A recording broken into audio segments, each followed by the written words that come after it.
You ask too many questions. I can't help it, I tell him. You just seem so different now. Everything you say surprises me. How so? I don't know, I say. You're just so calm, a little less crazy. He laughs one of those silent laughs, the kind that shakes his chest without making a sound, and he says, My life has been nothing but battle and destruction. Being here, he looks around. Away from duties, responsibilities, death, he says, eyes intent on the wall. It's like a vacation. I don't have to think all the time. I don't have to do anything, or talk to anyone, or be anywhere. I've never had so many hours to simply sleep, he says, smiling. It's actually kind of luxurious. I think I'd like to get held hostage more often, he adds, mostly to himself. And I can't help but study him. I study his face in a way I've never dared to before, and I realize I don't have the faintest idea what it must be like to live his life. He told me once that I didn't have a clue, that I couldn't possibly understand the strange laws of his world, and I'm only just beginning to see how right he was. Because I don't know anything about that kind of bloody, regimented existence. But I suddenly want to know. I suddenly want to understand. It's obvious he's always alert, always on edge, ready to fight, to react. It makes me wonder if he's ever known tranquility, safety. If he's ever been able to sleep through the night, if he's ever been able to go anywhere without constantly looking over his own shoulder. His hands are clasped together. He's playing with a ring on his left hand, turning and turning and turning it around his pinky finger. I can't believe it's taken me so long to notice he's wearing it. It's a solid band of jade, a shade of green pale enough to perfectly match his eyes. And then I remember, all at once, seeing it before. Just one time. The morning after I'd hurt Jenkins, when Warner came to collect me from his room. He caught me staring at his ring and quickly slipped his gloves on. It's déjà vu. He catches me looking at his hands and quickly clenches his left fist, covers it with his right. What? It's just a ring, he says.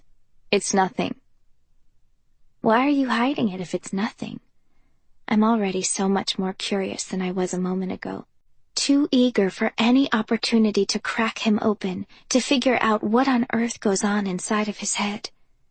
He sighs, flexes and unflexes his fingers, stares at his hands, palms down, fingers spread, slips the ring off his pinky and holds it up to the fluorescent light, looks at it. It's a little O of green. Finally he meets my eyes, drops the ring into the palm of his hand and closes a fist around it. You're not going to tell me?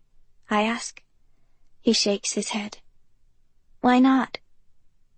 He rubs the side of his neck, massages the tension out of the lowest part, the part that just touches his upper back. I can't help but watch. Can't help but wonder what it would feel like to have someone massage the pain out of my body that way. His hands look so strong. I've just about forgotten what we were talking about when he says, I've had this ring for almost 10 years. It used to fit my index finger. He glances at me before looking away again. And I don't talk about it. Ever? No. Oh. I bite down on my bottom lip, disappointed. I don't want to talk to you, please. Just leave me alone. I can't abandon you like this, he says. Not when you're crying. Maybe you wouldn't understand that emotion. I snap at him.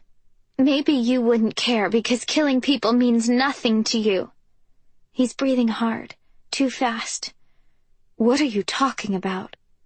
I'm talking about Kenji. I explode.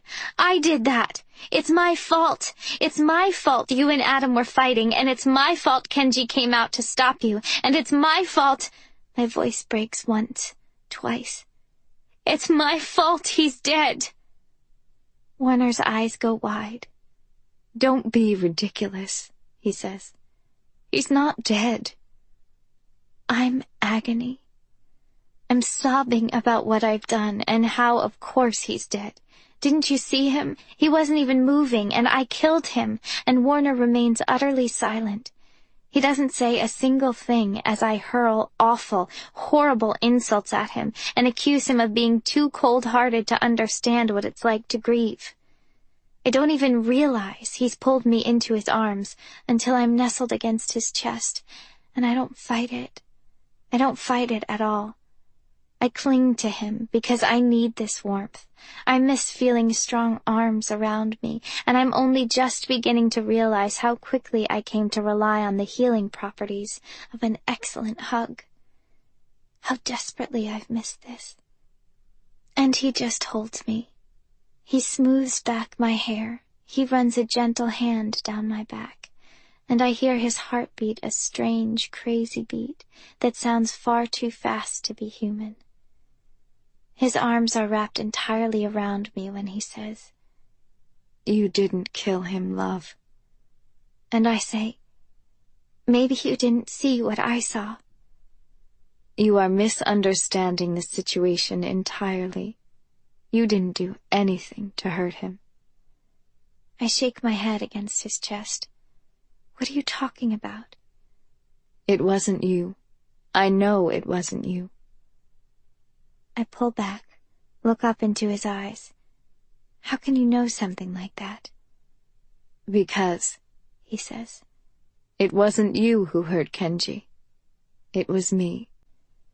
So you can just take other people's powers? I ask him. Apparently. And you're sure you didn't hurt Kenji on purpose? Warner laughs, looks at me like I've just said something highly amusing. If I had wanted to kill him, I would have. And I wouldn't have needed such a complicated setup to accomplish it. I'm not interested in theatrics, he says. If I want to hurt someone, I won't require much more than my own 2 hands. I'm stunned into silence.